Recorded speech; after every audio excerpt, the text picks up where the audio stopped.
Memang harus gitu Bang.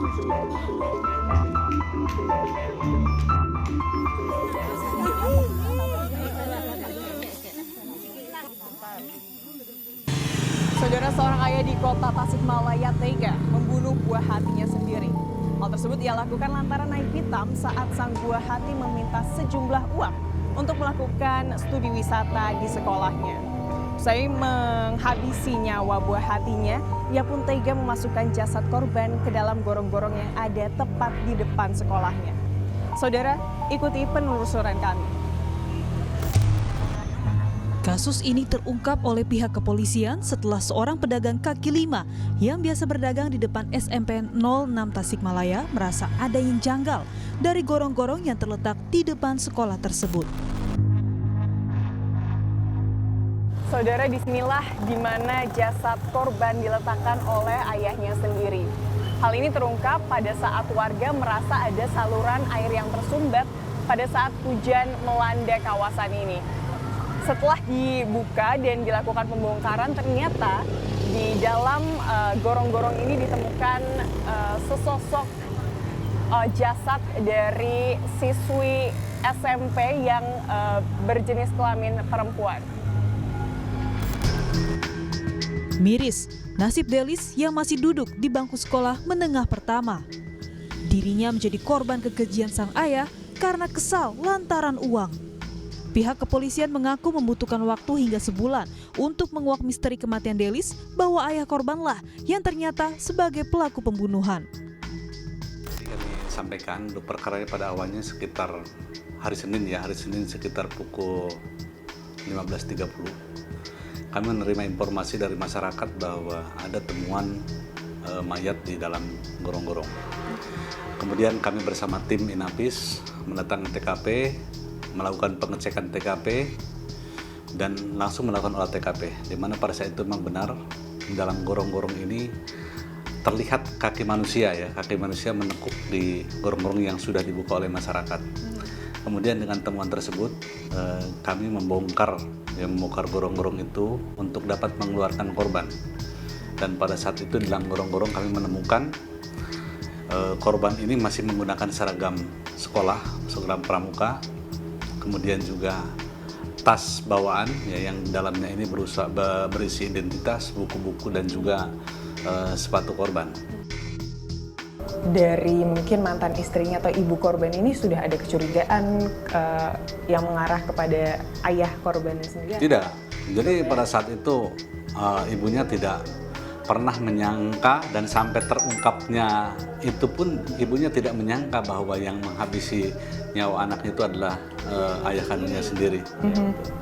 Lalu kan kemarin sudah dilaksanakan tes kejiwaan ya Pak untuk tersangka. Seperti apa Pak hasilnya? Hasil dari tes kejiwaan yang bersangkutan normal. Ya, normal. Jadi tidak ada gangguan psikologis ya. Dari hasil tes normal aja yang bersangkutan. Jadi tidak ada, dan dia bisa berkomunikasi dan bisa bertanya juga dengan penyidik ataupun dengan ahli dalam teknik pemeriksaan. Yang bersangkutan bisa menjawab dan mengingat apa yang dia lakukan. Kalau dari keterangan tersangka sendiri, apa sih yang membuat akhirnya tersangka ini menaruh begitu ya jasad dari korban di gorong-gorong? Ya. Jadi hasil pemeriksaan tersangka ya, pada saat itu ketika dia sudah melakukan eksekusi pada maghrib dan kemudian dibawa ke tempat kejadian di gorong-gorong, yang bersangkutan itu berpikiran bahwa itu tadi akan ada penilaian dari masyarakat bahwa anak tersebut adalah kecelakaan dan kemudian terbawa arus. Gitu. Jadi tidak diharapkan untuk mengelabui bahwa itu bukan karena pembunuhan, tapi adalah karena kecelakaan, kemudian terbawa arus dan nanti akan terbangun di masyarakat bahwa itu kecelakaan. Gitu. Tujuannya seperti itu. Untuk menyembunyikan. Ya, menyembunyikan ya, betul. Jadi kalau kita lihat dari proses eksekusi sendiri, kami melihat bukan perencanaan tapi adalah spontanitas. Jadi bapaknya sendiri ketika dia akan memberikan uang 300.000 itu tidak mengetahui apakah anaknya akan menolak atau akan menerima gitu. Tapi faktanya ketika dia sudah berusaha mengambil ke rumah yang awalnya dia punya 100 hasil pinjaman dari tempat kerja, dia mengambil ke celengan dari rumahnya 200.000 diserahkan, tapi ternyata anaknya tidak menerima, tetap merengek gitu loh. Sehingga itu tadi dia kesal terhadap anak. Yang kita terapkan adalah pasal perlindungan anak, ya, perlindungan anak, di mana ancamannya 15 tahun karena emang ini pelakunya adalah orang tua ditambah sepertiga, jadi 20 tahun. Peristiwa ini berawal dari korban yang meminta uang senilai Rp400.000 kepada pelaku yakni sang ayah. Namun sang ayah hanya memiliki uang Rp300.000 untuk membayar uang studi tur korban. Korban pun terus merengek dan meminta kepada pelaku karena dirinya ingin sekali mengikuti agenda wisata dari sekolah tersebut. Cekcok pun sempat terjadi hingga akhirnya pelaku membunuh korban yang tak lain ialah anak kandungnya sendiri. Setelah membunuh korban, pelaku pun membuang jasad korban di gorong-gorong depan sekolah korban. Hal ini dilakukan pelaku agar tindakan kejinya tidak ketahuan. Ayah korban sekaligus pelaku pembunuhan mengaku kesal dan emosi karena sang anak terus meminta uang untuk keperluan studi wisata. Dirinya mengaku meluapkan emosinya dengan menghabisi nyawa anak kandungnya sendiri. Kejadian itu sore, hujan besar gitu, hujan besar. Anak saya tunggu hujan reda itu sampai malam gitu. Di rumah kosong. Makan. Iya, bukan di rumah makan, di rumah kosong. Yang di rumah kosong itu dia nggak bawa payung gitu, nggak bawa payung. Sampai malam. Kata saya kok belum pulang gitu. Pas dilihat belum pulang gitu, di rumah kosong gitu. Terus tutup rumah makan itu jam 8:30 malam. Sampai 8:30 malam tutup. Masih hujan besar gitu. Nanti di situ saya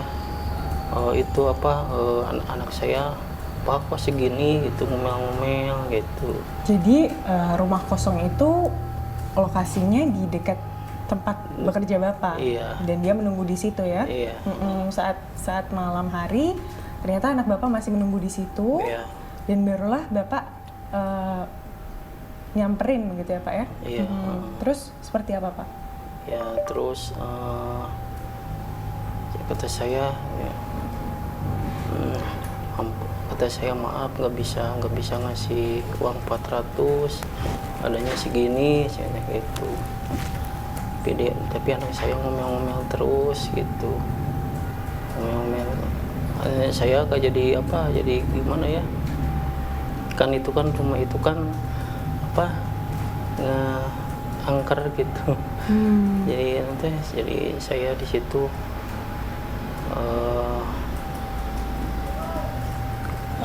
jadi hilaf gitu, jadi gelap nggak sadar sayanya, nggak sadar sama sekali gitu kalau itu putri saya yang dibunuh. Allah pasti. Saya ya dari situ saya ngajak anak saya ke rumah kosong itu, saking emosinya saya gitu, emosi gitu dari situ kalut gitu. Saya kan banyak pikiran itu, uang gaji saya kan di rumah makan itu kadang-kadang naik kadang-kadang turun gitu. Nggak ngerti saya juga ya, gara-gara itu kalutnya gitu barangkali, gara-gara masalah ekonomi gitu. Putri Bapak selama ini seperti apa sih Pak? Sama kalau saya sih biasanya sebelum kejadian itu biasa-biasa saja gitu, nggak ada masalah apa-apa gitu. Bapak juga ini kan bercerai ya Pak ya dengan istri. Iya. Apakah anak Bapak ini biasanya sering bertemu dengan Bapak sebelumnya? Ya satu kali saja gitu.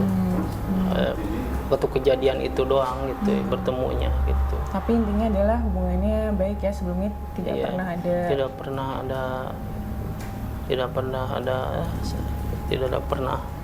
Cekcok gitu cekcok ya, Pak, ya? gitu, iya, sama anak saya itu. Itu Bapak yang meletakkan korban di situ ya, Pak? Iya, Kapan itu kejadiannya?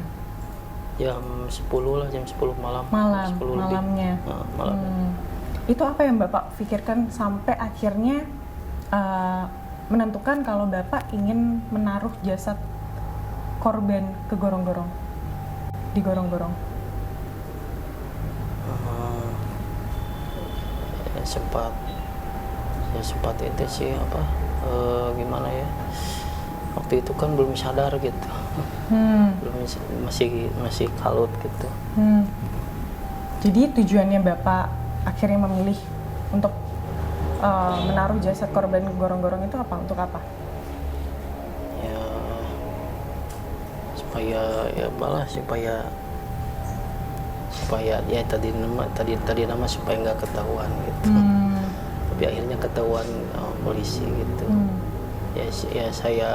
Saya menyerahkan diri gitu. Kematian tragis sang buah hati terus menjadi tangisan pilu ibu korban, Wati Fatmawati, yang mengaku tak menyangka jika buah hatinya harus meninggal di tangan ayah kandungnya sendiri. Tapi Ibu tahu Delis mau ikutan study tour? Iya. Dia bilangnya gimana nih terkait tentang study tour ini? Kalau lagi ngomongin study tour tuh dia seperti apa? Minta uang untuk study tour. Kelihatannya dia pengen banget ya? Pengen banget ya. Saat meminta uang untuk study tour, dia seperti merengek begitu mungkin ya, Bu? Iya, iya. Apakah memang seperti itu atau gimana biasa Delis kalau lagi menginginkan sesuatu? Iya. Memang gitu ya? Iya. Kan jarang di rumah, jadi nggak seperti Bapak yang ke itu. Jadi tidak terlalu dekat ya? Iya, tidak terlalu Tidak dekat. terlalu dekat sama anak. Tapi kalau sosok bapaknya sendiri itu seperti apa sih, Bu? Kalau di mata Ibu, apakah Manja. memanja bapaknya? Iya, bapaknya manja gitu. Dia Suka banyak bohongnya kalau bicara. gitu. Kalau mau beli sesuatu buat anaknya, ternyata bohong, tidak ada nyatanya. Oh, jadi menjanjikan sesuatu tapi nggak ditepati. Iya, jadi anaknya itu benci sebenarnya kepada bapaknya itu. Karena itu ya keinginannya nggak bisa Dipenuhi. dipenuhi. Iya. Tapi selain itu, Bu, apakah Bapak ini punya karakter yang mungkin temperamental atau suka marah nggak? Iya, suka marah. Kalau marah biasanya seperti apa? Ya apa sih? Maksudnya di waktu-waktu seperti apa? Ya kalau beri uang ke sini 1 bulan sekali itu. Oh, hanya sebatas minta uang. Iya, Selebihnya nggak pernah nggak pernah. kontak sama bapaknya. Iya. Kasus Delis menambah catatan penganiayaan hingga mengakibatkan kematian seorang anak di tangan orang tuanya sendiri. Anak memang kerap jadi korban dalam keluarga karena posisinya yang lemah. Dalam psikologi pengasuhan, kasus Delis menjadi satu lagi kasus kegagalan orang tua memahami sudut pandang dan permasalahan sang anak. Anak itu selalu membawa hasil dari apa yang dia peroleh dari rumah. Apalagi ini kalau terkait dengan masalah emosi ya, marah antara orang dewasa. Anak pasti menjadi salah satu korban.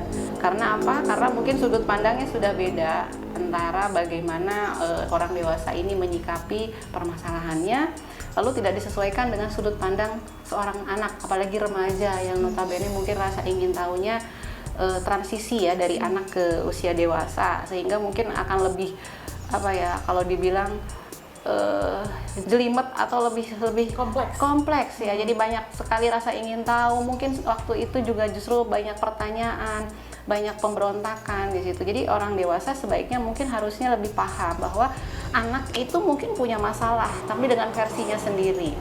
Orang dewasa punya masalah dengan versinya sendiri, dan ini tidak bisa disamaratakan, tidak satu level gitu ya.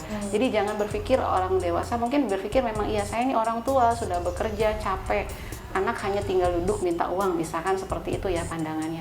Tetapi pada posisi anak, mungkin anak ini belum berpikir ke arah oh iya orang tua sudah bekerja, mungkin ada yang sudah, tapi bagi yang belum, mungkin karena memang dia masih fokus dengan dunianya. Jadi mungkin dia punya masalah dengan masalah yang dia hadapi sehari-hari. Saudara, keluarga merupakan tempat di mana anggotanya mendapatkan rasa aman serta rasa tentram. Meski tak jarang dinamika serta masalah timbul dalam sebuah keluarga, namun penyesalan mendalam yang saat ini dialami oleh pelaku yang merupakan ayah kandung dari korban kiranya dapat menjadi pelajaran bagi kita semua untuk senantiasa berusaha menyelesaikan masalah dengan kepala yang dingin.